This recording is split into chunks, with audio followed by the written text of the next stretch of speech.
Today, I'm gonna cut this guy open and we're gonna talk about how this guy actually works. I'm not a pro mechanic. If I say anything wrong, put a comment down below. Let's do it. Main purpose of the priming bulb is before you start your outboard, it's used to pull gas from the gas tank, push it through all of these lines, through the fuel pump, through your fuel filter, into your carb. That fills all of these lines and fills up your carburetor until the float valve closes. When the float valve closes, now your priming bulb is hard. Key point in all this is when you squeeze, it pushes gas towards the outboard and not back into the tank. And then when you let go, it doesn't suck gas from your outboard, it sucks gas from the tank. Here's the arrow. Fuel comes in here from the fuel tank, gets pushed out this side, going to the outboard.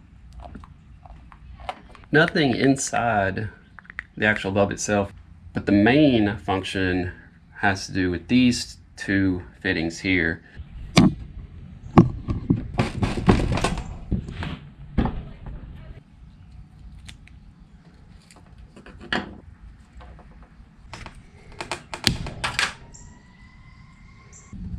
I lost the end cap, looked everywhere for it, it popped off, couldn't find it, went in the yard somewhere. But just imagine that this guy has one of these on the end right here.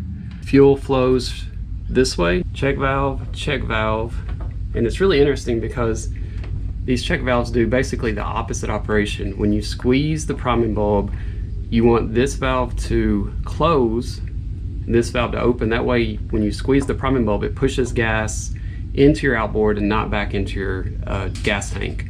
Then when you let go, you don't want to suck gas from your outboard fuel lines into your priming bulb. You want to suck gas from your external tank into your priming bulb. So when you let go and it creates suction, this valve closes, this valve opens, allows gas to go in, but doesn't allow gas to get sucked from your outboard. You've got the housing, you've got a plunger, you've got a spring to help seat, and you've got an end cap. As you can see, the plunger and the spring are flipped. On the inlet side, the plunger is on the barb side. On the outlet side, the spring is on the barb side. That allows them to do the opposite operation. These plungers have little feet that allows gas to flow through them, but on this side, it's flat. So whenever this side comes in contact with the valve, it closes. When this side comes in contact with the other side, it opens because gas can flow around those feet. On the inlet side, when you squeeze the priming bulb, it pushes this plunger against that hole, preventing gas from flowing through this check valve. When you let go of the priming bulb, it basically sucks this plunger off of that hole, and that opens that hole, allowing gas to flow through. On the outlet side, everything is turned 180. When you squeeze the priming bulb, pushes this valve in, opens the valve, allows gas to get pushed into your outboard. When you let go, it sucks the plunger against this face, preventing gas from getting sucked from your fuel lines back into the priming bulb. A lot of outboards have balls instead of these plungers, but it does this basically the same exact operation. A couple of tips with external tanks. If you have an issue priming your system with your priming bulb, hold it vertical. Sometimes the check valves need gravity to close and open correctly if there's not full of gas. So if there's air in the system, hold it vertically, squeeze it. That'll allow the check valves to work properly and not cause you to backflow or push gas back into your gas tank, and it'll allow you to prime the system much easier if you hold it vertically. If you have an older one, you can kind of check the priming bulb by shaking it. If you hear a ball rattling around, more than likely it's good operation and it's working. If you ever have gas flow issues when you're out on the water, one thing you can do is crack your gas cap to see if you're getting low pressure in your tank. If you crack your gas cap and you hear a sucking sound, then something's up with your vent. Also, if your motor starts to bog down, squeeze your priming bulb a couple of times.